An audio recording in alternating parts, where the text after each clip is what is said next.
All right, joining me here is the highest finishing Teemo in a regional qualifier yet. It's AshenOCE on duty. Ashen, thank you so much for joining me. And I just have to ask immediately, how in God's name did you end up on Teemo and bring it to a regional qualifier? Look, I don't even know, man. It's I've played League of Legends for a long time, so when the card game came out, it was like, oh, got to get into that. And none of the set one legends were quite piquing my fancy, so I'm like, you know what? Let's just go to the funny little guy, the funny little rat guy. That's And he was a funny little rat dude. I do like to play off meta. I think being a meta slave is a little boring, right? And so it ended up I was on someone off meta. I'm like, cool. Can I make him win a skirmish? Is that possible? And then we started. I did experience some double time warp Kaiser. I'm like, my mistake for existing. My bad, I guess. Not much I can do about that. I didn't predict the double time warp. My bad. But it is what it is. So we did manage to scrape a couple wins with Teemo in set one. I'm like, you know what? He's got a little bit of hands, and I think right now he's got a lot of hands. Did you consider any other legends taking to the regional qualifier before you ended up on Teemo, or was it a sure thing from the start? It was started off a little rough. I tested like 5 different variants of Teemo before this one was settled on with the help of a friend overseas. It was very tough. He wasn't looking good until this deck started cooking. And I was thinking like maybe I still run it and just get the best of and bomb out day one, right? Like I was thinking like maybe I end with like a 5-2-1 or something, and that'll do me. Get some side events, get some metal cards, be happy. So it was definitely unplayable last set, Teemo. It was very rough for him. But this set he's like, oh, I can actually have fun again on him. And that is kind of like the interesting part, right? Because I feel like this iteration of Teemo, I'm gonna dub it a more aggro, kind of racy kind of Teemo, even though you could also technically describe it as a hold deck, which I hate that because I personally associate that more with like mid-rangey decks. However, I am curious because you said it took a while to end up on this version of Teemo. What options, what builds of Teemo did you have to scrap with some ache in your heart before you settled on this one? I mean, I never tried the Promising Future one. I wrote it off immediately when I saw that come around. It was a funny meme, but I'm like, nah, this won't do anything. I did try, Orn, blue Orn version of Teemo. I did try, Rat Teemo with the Cull and the pit crew. I did run this weird bouncing everything to hand. We got the 3 Starcross, we got the multiple downwells, we're on Ripper's Bay. It made Aurora players very distressed, so it didn't do much else into anyone else. That does sound like a good time, I will say. Yeah. So it was good against Aurora players. It was very. I think I made some rage quit. When I was testing that one, but it didn't do well into anyone else. We should bully our local Aurora players. It is true. They 100%. 100%. Hard agree. But why did you reject those in the end, in favor of your current build? They weren't consistent. They were, they weren't consistent enough. They were sitting, 50% or lower win rate, and that's not enough. You need a deck that can do more to really have a hot chance. And for me, because I was kind of you finally settled on this version. Let's kind of zoom more into that, because I personally always have a tremendously hard time cutting cards. To the point where in sealed, I'll just run 1 extra card and kind of tell myself, no, we're going to play the minimum amount of cards and then kind of sneak in 1 extra just to make the cuts easier. What were some cards that you considered, you loved playing it, but you just had to cut them because they weren't pulling their weight? So a lot of the deck building for this came from a friend named Noah from overseas.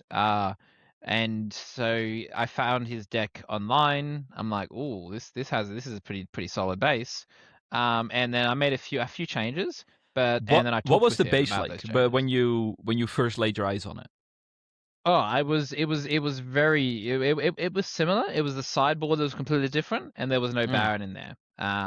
and the strategy, the battlefield strategy was a little different as well. So obviously the 2 rebukes and 2 edge of knights, 100%. You got to have those. But we differed a little bit on the base has to stay, right? You have to keep the hiddens that you've got. You can't minimize that. You start reducing the 3 damage hits that Teemo hit consistently. You cannot go much lower. And obviously you need the 3 sprite calls. You need the 3 consult the past. You need the 6 Teemos, the 3 switcheroos. Like they're mandatory. You cannot cut them, and the 3 knocks. So the base of this deck is kind of 80% of it is you have to kind of keep it there, and then it's now the last 20% where that's where you got to be tight. Stack deck didn't even make the cut because you don't want Nocturne to come out of side of combat because you want it to be a combat threat, and it's just 3 non-hidden cards. Like I'd And rather honestly, spend that just too mana on slow. hiding a card or holding up an existential dread. Yeah, I mean, if because when I was playing the deck, and I've been playing it a lot, probably not as much as yourself, but I've been having a ton of fun with it, and I feel like when it comes to the decision making, I kind of smushed it all flat so it would fit in. Does this help me win faster? And if the answer was no, I wouldn't play it. How Yeah, did that boil down for you in your decision making in game? Yeah, so look, at the start of the game, how do I get on the fit battlefields quickly? How do I stay on them really quickly? And get that guaranteed like anywhere between like 5 and 6 points. And then how do I close this game off? Because they're going to not let me get much further than 5 points. How do we stop that? And that's where you got your cheeky singularity, right? Like if they've got up 2 massive units, they're setting up for a big swing in. Sorry, you're dead. Thinking that he's waiting for me to walk in. All of a sudden, you're cooked. Um, that's where the Baron can kind of get a cheeky point and close it off as well. And look, it's a very every single turn is different when you play this deck. Every single based on how your opponent's playing, how risky they are, how passive they are, the cards in their hand, what colors they're in, the type of deck they're on. There's no single game is the same, and you have to play every single one differently. It's not like Aurora where mobilize, catalyst, win, right? Like you don't have your specific lines to play. Neither do you in like the Irelia lines where you set up Irelia or Stellarcorn or Vex to go on adventures and get chonkers, and like there's no lines here. It's just getting there and trying to outplay your opponent now that you've got their point advantage. And that is what I appreciated so much about the deck itself is the slipperiness, the tricksiness to it. The fact that it is really hard to suss out what you are really planning on doing, right? The end objective, very, very clear. But the way you get there and the layers of psychology you get to torture people with, it was like, yeah, of course, I should play my unit on the battlefield with the sprite on it. Of course, I want to hold that. But I know that you know that. So I'm not going to do that. But do you know that I know that you would know that I would not do Yeah. that? Yeah. No, I've done some crazy tech, hiding my better cards on the worst battlefield, knowing that they're gonna think that I'm putting them on the better battlefield. And so they go on the better battlefield. I'm like, well, cool. It's just a wind singer to bounce my team in a hand so he doesn't die. And then they're like, oh, okay. And they walk over to the other one. No, it's a switcheroo. You're cooked. Like, so yeah. For me, because just to kind of boil it down, I feel like we both know what kind of strength, but just to hear it from your mouth, why is Teemo so deadly? He punishes mistakes more severely than most other decks out there. If an enemy is piloting their deck perfectly, you're going to have a tough time on this guy. I perfectly piloted Diana, perfectly piloted Irelia. There's not much that can beat those decks in the entire format, except Aurora on curve. My bad. You dropped Aurora turn 3. My bad, I guess. So like, and that but 90, you go to a regionals, you're stressing out, you're having a hard time, you've been on a long day, you're tired, you start making mistakes. You make a mistake here, you go into the wrong battlefield, you spend the wrong removal spell, you don't understand how blue teammate works, which a lot of people didn't, and you get punished severely, right? Like you it's a very punishing deck, because if you make a mistake, I'm all of a sudden I'm on 6 points. I'm threatening to win the game in one turn if you don't do something. And they're cool. So and now you have to not make another mistake or I win the game, right? Like, But it's I will very, say, I very mean, that punishing. I see how that could work in a skirmish, right? Where you're kind of punching down in a sense. I'm going to hang a label on it. However, on day twos, and the further you get into a tournament, I feel like that would be getting less effective. So getting into a top 8 would be really difficult. However, you, even when your opponents are getting better and better, you are still sneaking out those wins. So what is Yep. lying behind those mistakes punishing aspects? Look, I don't even know. I don't know how I beat Talion. I don't know how I beat Diwali. You know, these are the best players in America. What am I doing with this little rat from Australia? How did I beat them? I don't know. But you know, like I was, Alan ZQ was watching one of my games, Yeah. and he could see the line that one of the players had to take to win. And then obviously saw the opponent not do that line, and explained it to him afterwards, and that broke the man, poor guy. But it's very, because you don't know what's going on. So imagine this situation, right? I'm sitting here on 5 or 6 points. I've got double battlefields. I've got 4 mana open. I've got 2 hiddens, and you know that when you walk in, all of a sudden I could get a nocturne out, right? Or I could do a mass amount of damage. It's pretty like, oh my gosh, what do I do? What's hidden? What could they be? Is it going to be a switcheroo? Do I just die because Teemo's still there? Let's spend my removal on Teemo. Cool, you spent your removal on Teemo. The switcheroo now resolves on someone else when you could have waited for the switcheroo to resolve. Cool. Guess what? I've got another switcheroo in my hand. Oh, you know what? Oh, cheeky rebuke. Oh, okay, let's walk in with multiple units. Oh, existential dread, right? Okay, what about a bomb? Oh, I've countered that spell with abandon. Like you don't know what's happening, and it's why cards like Scuttle Crab, where you can look at hiddens and you can look at hands, is insanely bad for me. Yeah, I think Scuttle Crab is Seymour. the worst card in the format. It needs a ban. Might be biased because I think the fact it looks at hiddens is completely a That scam. seems I think overkill. that was unneeded on the text. I I mean, cannot it believe it was already put there. replaced itself. It already, it's Yeah, already. it already replaces itself. It can conquer. It's a 2-drop, and it looks at the opponent's hand.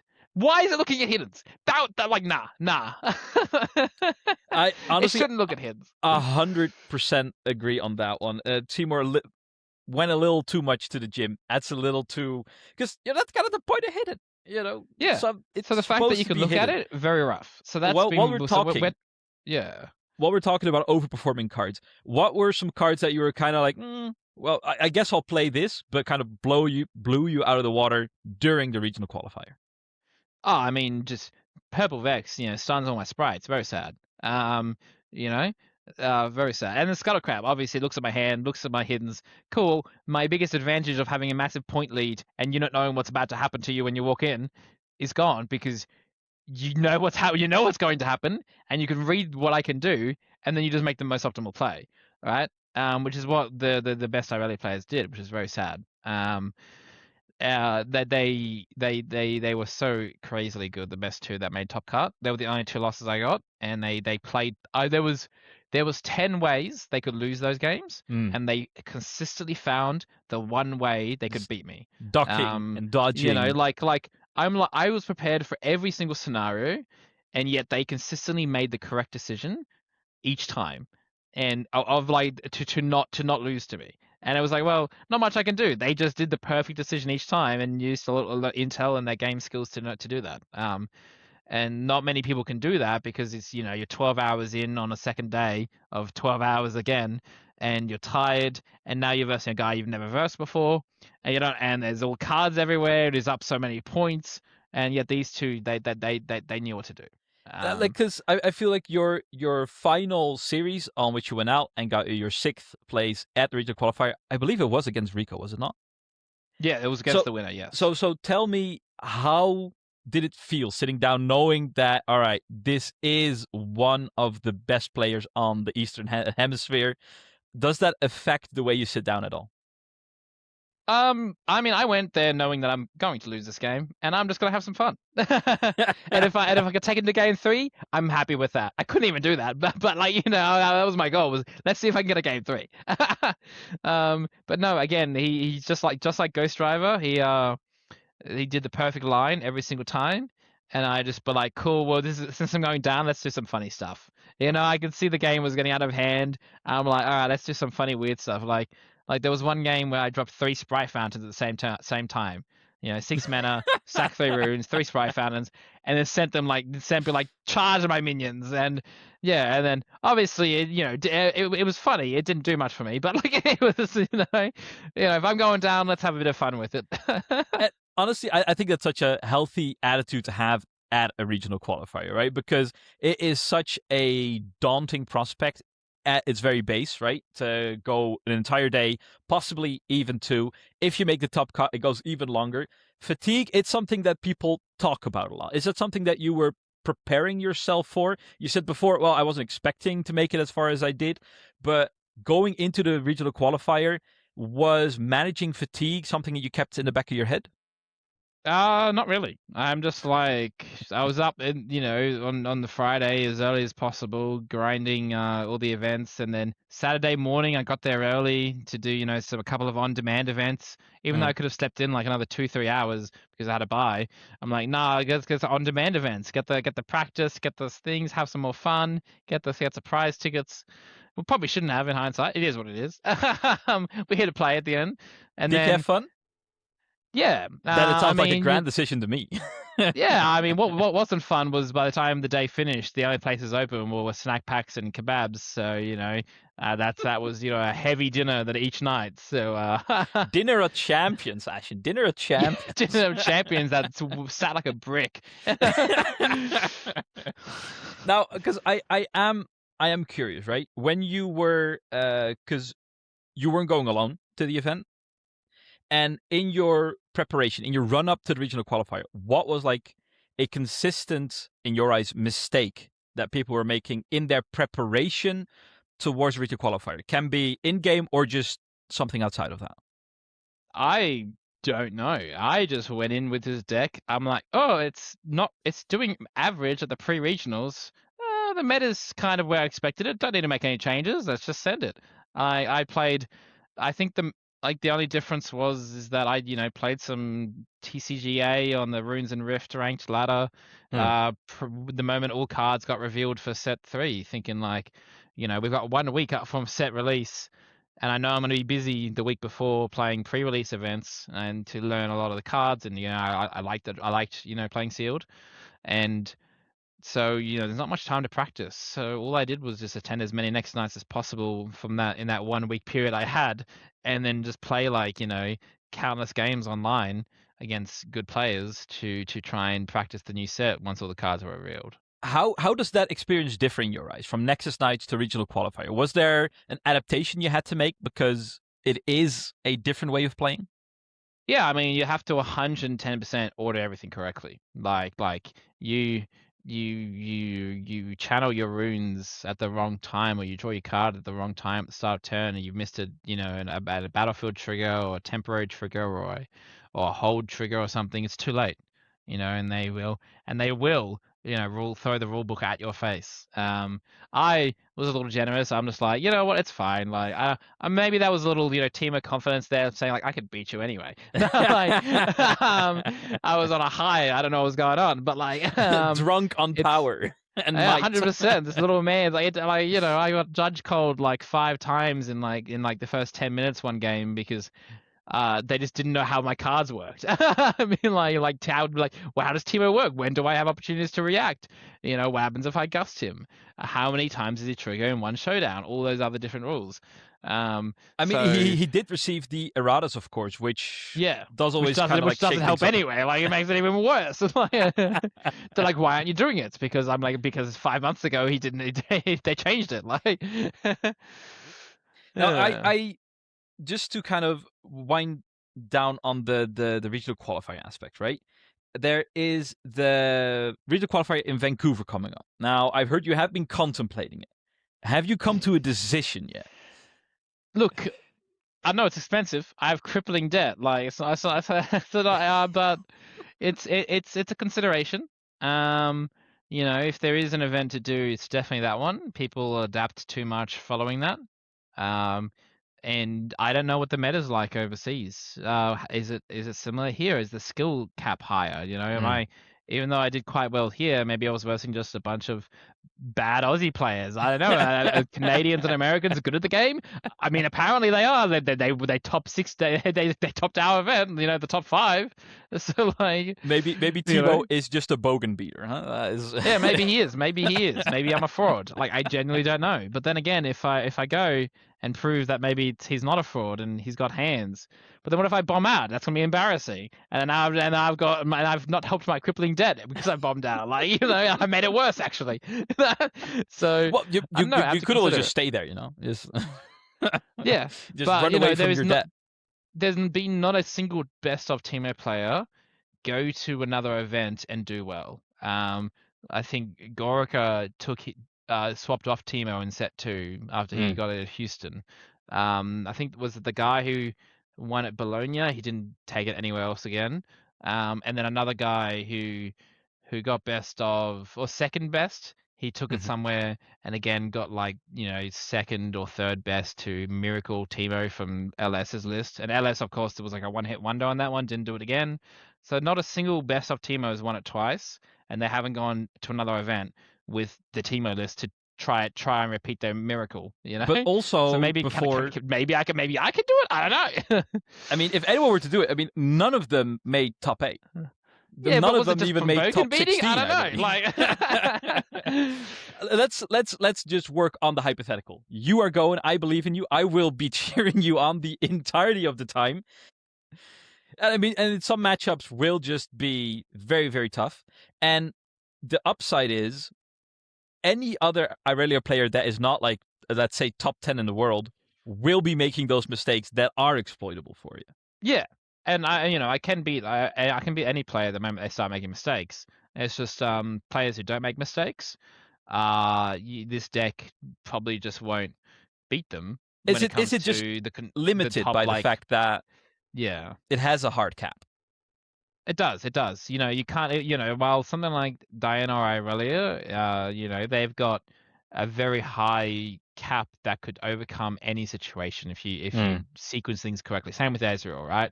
That Ezreal himself, Alan ZQ piloting that is a beast, for example.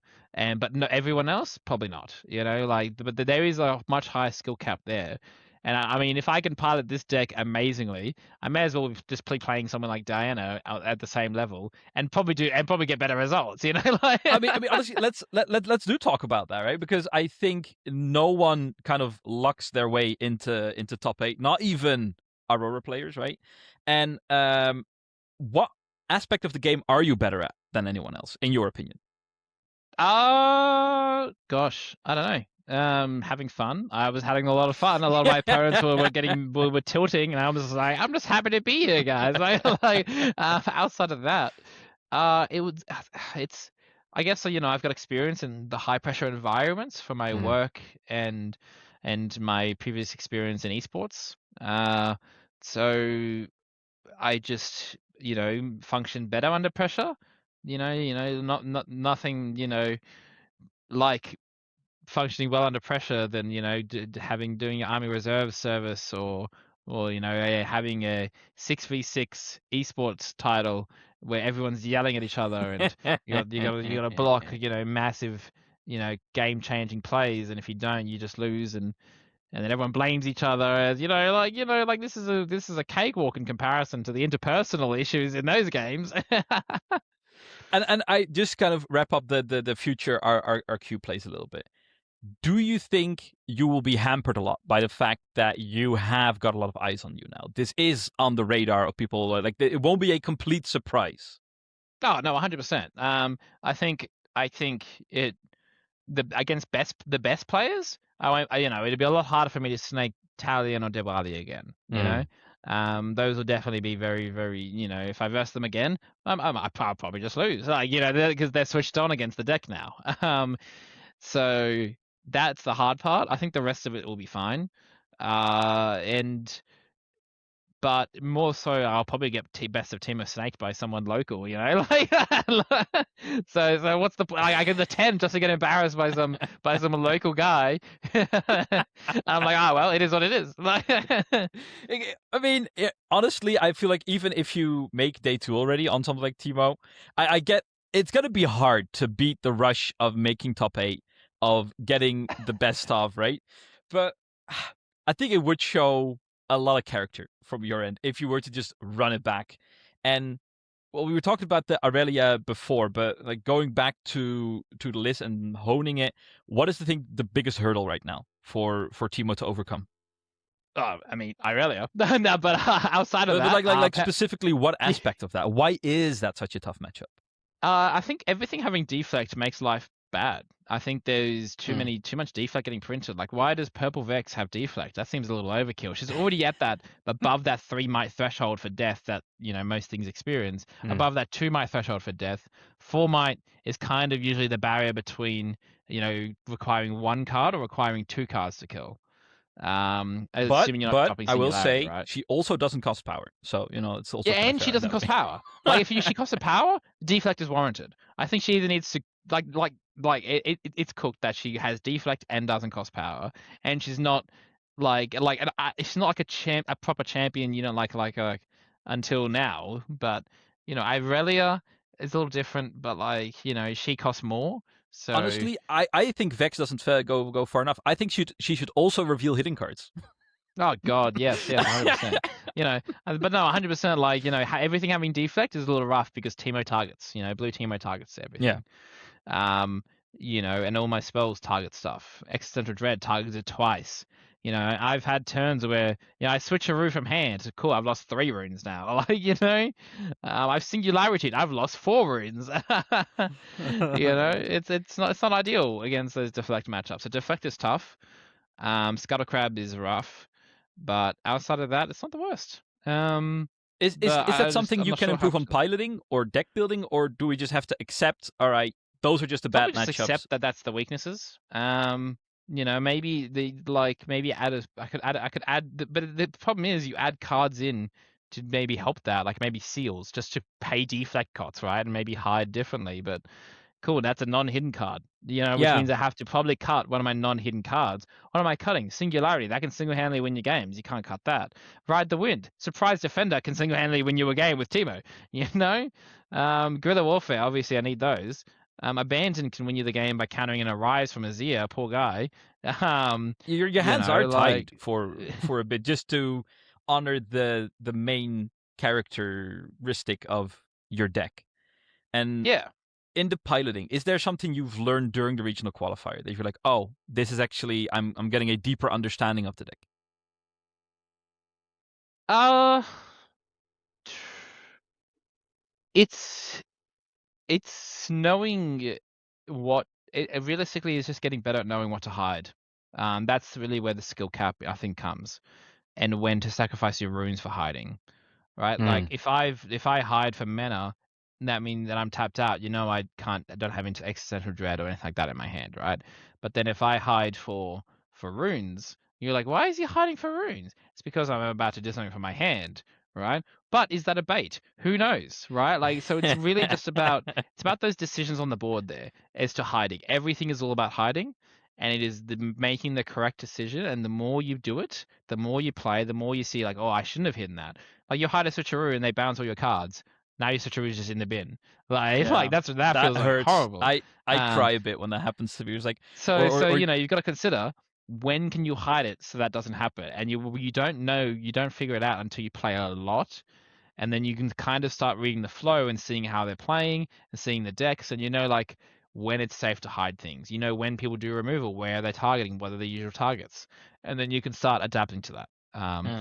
And especially if you just don't hide switcheroo for 2 games straight, and all of a sudden they're thinking like, oh, he's never going to hide it because he's risk because of my removal. Now you've hidden it. Now you've hidden it. Like so it's all about, like, literally, that's the skill cap in this deck. Is knowing knowing what to hide, when to hide, and when to hold up mana, i.e., sacking runes to hide instead of tapping.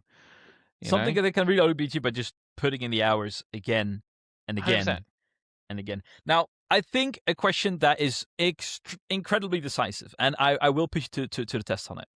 Ashen, are you a nervous hand shuffler? Yes or no?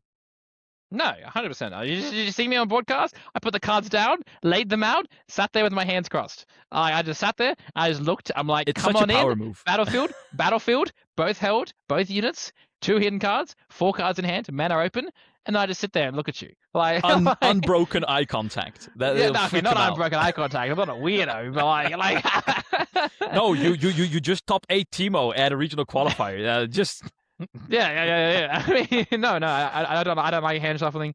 I think it's I don't know what it is. It's annoying. I don't like it's.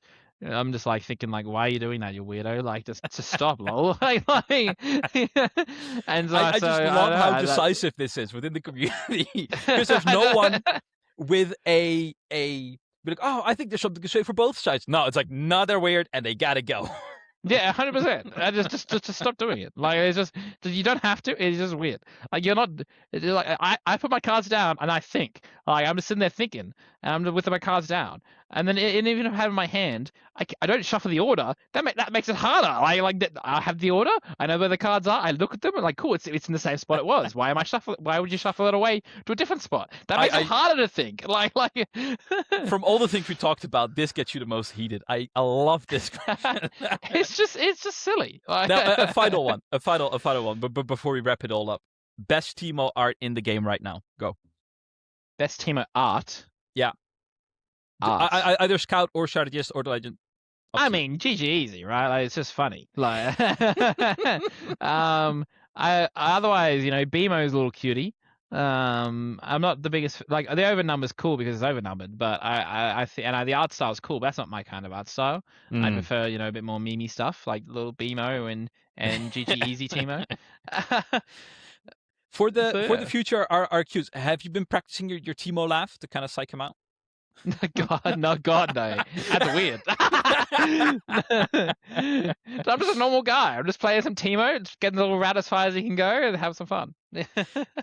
Ashen, I will thank you for your time. Before I'll be letting you go, I have been seeing some murmurs about where people can maybe get some guidance on their own Teemo adventures. Is there anything people can keep track of you and your adventures, and of course your inevitable trip down to Vancouver?